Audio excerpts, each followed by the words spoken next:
இயேசு உங்களை நேசிக்கிறார். பிரியமானவர்களே, இந்த நாளில் ஆண்டவர் நம்மளோடு பேசும்படிய வேதத்திலிருந்து சில வசனங்களை கூட வாசித்து நாம் கற்றுக்கொள்ளக்கூடிய, நாம் கடைபிடிக்கக்கூடிய காரியங்களை பார்ப்போம்.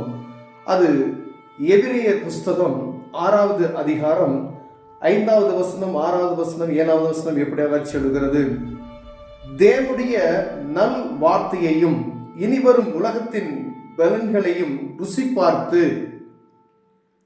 மறுதலித்து போனவர்கள் தேவனுடைய குமாரனை தாங்களே மறுபடியும் சிலுவையில் அறைந்து அவமானப்படுத்துகிறபடியால் மனம் திரும்புவதற்கு ஏதுவாய் அவர்களை மறுபடியும் புதுப்பிக்கிறது கூடாத காரியம். பிரியமானவர்களே, ஆண்டவருடைய நல் வார்த்தைகளை அடிக்கடி கேட்டுக்கொண்டே இருக்கிற நாம், அந்த வார்த்தைகளை உலகத்தினுடைய பின்வரும் பலன்களையும் அறிந்திருக்கிற நாம், எல்லாவற்றையும் அறிந்திருந்து அதற்கு ஏற்ற காரியத்தில் செயல்படாதபடிக்கு மறுதலித்து போனவர்களைப் போல நாம் காணப்படுவோமேயானால் அவர்களை நாம் ஆண்டவர் என்ன சொல்றார் பாருங்க, தாங்களே மறுபடியும் சிலுவையில் ஆண்டவரை அடிக்கிறதாய் எல்லாவற்றையும் அறிந்திருக்கிறோம், சத்தியத்தை அறிந்திருக்கிறோம். ஆனால் பாவத்தின் மிகுதியால் நாம் செய்கிற ஒவ்வொரு காரியமும் வேதத்தை அறிந்து கொண்டு எல்லா பாவங்களையும் மீண்டும் செய்வோமே ஆனால் அனுதினமும் இயேசு கிறிஸ்துவை சிலுவில் அறைந்து அவரை அவமானப்படுத்துகிறவரானபடினால் அவரை நம்ம அவமானப்படுத்துகிறோம். அதனால மனம் திரும்புவதற்கு ஏதுவாய் அவர்களை மறுபடியும் புதுப்பிக்கிறது கூடாத காரியமாய் இருக்கிறது சொல்லப்படுகிறது. பிரியமானவர்களே, ஆண்டவராய் இயேசு கிறிஸ்துவை அனுதினமும் நாம் சிலுவையில் அடிக்கப்படுகிறவர்களாய் காணப்படுகிறோம்.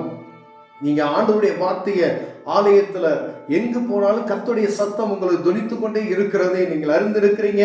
ரட்சிப்பின் சுவிசேஷத்தை நீங்க கேட்டிருக்கீங்க. நான் ரட்சிக்கப்பட்டிருக்கிறேன் நீங்க சொல்றீங்க, நான் ஜெபிக்கிறேன் நான் சொல்றீங்க, நான் வேத வாசிக்கிறேன் சொல்றீங்க, நான் ஊழியம் செய்யறேன் சொல்றீங்கன்னு வச்சுக்கோங்களேன்.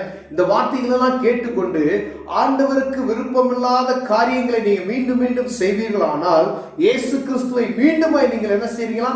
சிலுவையில் அடிக்கிறோம் என்று ஆண்டவர் சொல்லுகிறார். இந்த வார்த்தை பாருங்க, அவங்களை புதுப்பிக்கிறது கூடாத காரியம் அப்படின்னு சொல்ல போறோம். பாருங்க, கீழே அதுக்கு ஒரு உதாரணமாக கொடுக்கப்பட்டு இருக்கிறது. எப்படி எனில், தன்மேல் அடிக்கடி பெய்கிற மழையை குடித்து தண்ணீரை பயிரிடுகிறவர்களுக்கு ஏற்ற பயிரை முளைப்பிக்கும் நிலமானது தேவனால் ஆசீர்வதிக்கப்படும். அடிக்கடி பெய்து தண்ணீரை வாங்கி கொண்டு அந்த நிலமானது பயிர்களை முளைப்பிக்கிறதுக்கு, பயிர்களை விளைவதற்கு அதுக்கு ஆசீர்வாதத்தை கொடுக்கிற நிலமாய் காணப்படுகிறது என்று சொல்லப்படுகிறது.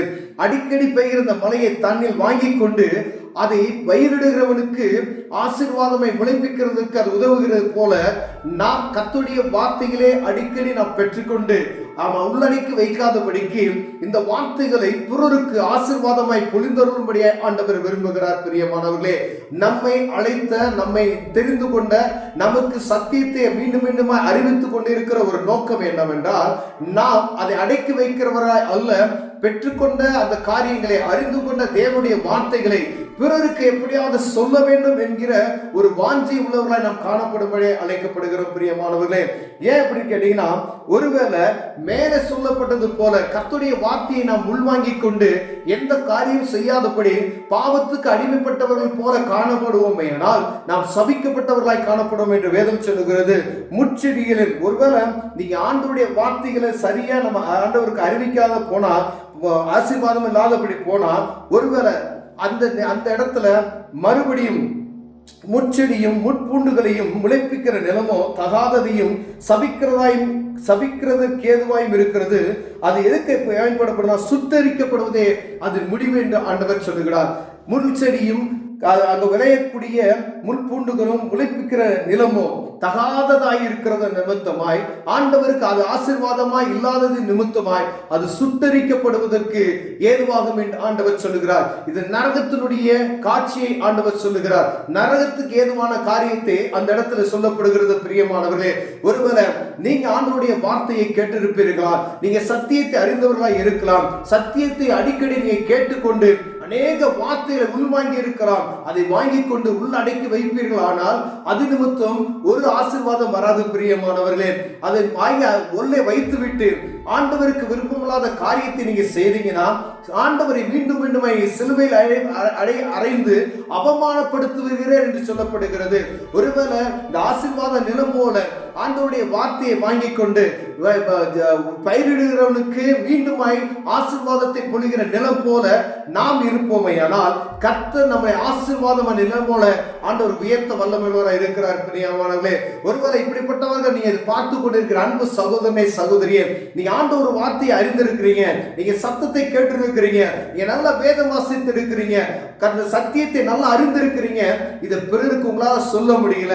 ஏதோ உலக கவலை, ஏதோ ஒரு உலக காரியம் உங்களை அடிமைப்படுத்தி ஆண்டவருக்கு உங்களுக்கு உள்ள நெருக்கத்தை தூரப்படுத்தி ஆண்டவருடைய கிட்ட சேர விடாதபடிக்கு, கர்த்தருடைய வார்த்தையை பிறருக்கு சொல்ல விடாதபடிக்கு உங்களை அடைக்க வைத்துக் கொண்டு இருக்கிறது.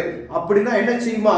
ஒருவேளை உங்ககிட்ட இருந்து வரக்கூடிய தகாத காரியங்கள், ஆண்டவருக்கு விருப்பமில்லாத காரியங்கள் நீங்க செயல்பட்டு கொண்டு இருப்பீர்களானால் அது சுட்டரிக்கப்படுவதற்கு நரகத்திற்கு ஒப்பனையாக சொல்லப்படுகிறது. பிரியமானவர்களே, ஆண்டவர் மீண்டுமாய் உங்களுக்கும் எனக்கு ஒரு வாய்ப்பை அளிக்கிறார். ஒருவேளை அப்படிப்பட்டதா இருப்போமே ஆனால் இப்பொழுது மன்னிப்பின் காலத்தில் இருக்கிற நாம், இந்த கடைசி காலத்தில் இருக்கிற நாம் தேவ சமூகத்தில் மீண்டுமாய் ஒரு திசை கூட போய் ஆண்டவரே என்னை மன்னித்து மீண்டுமாய் என்னை உயிர்ப்பித்து ஆண்டவரே சத்தத்துக்கு செவி கொடுக்கிறவனை என்னை மாற்றுங்க ஆண்டவரே, இந்த வார்த்தைகளை பிறருக்கு அறிவிக்கிற ஆசீர்வாத நிலம் போல என்னை மாற்றுவீர் என்று நீங்க கேட்பீர்களானால் ஆண்டவர் உங்களை ஆசீர்வதித்து பெருக செய்ய வல்லமையுள்ளவராக இருக்கிறார். பிரியமானவர்களே, கண்களை மூடுவோம், ஜெபம் செய்வோம். அன்பின் தகப்பனே, சத்தத்தை கேட்டு இருக்கிறோம், வார்த்தையை அறிந்திருக்கிறோம் ஐயா.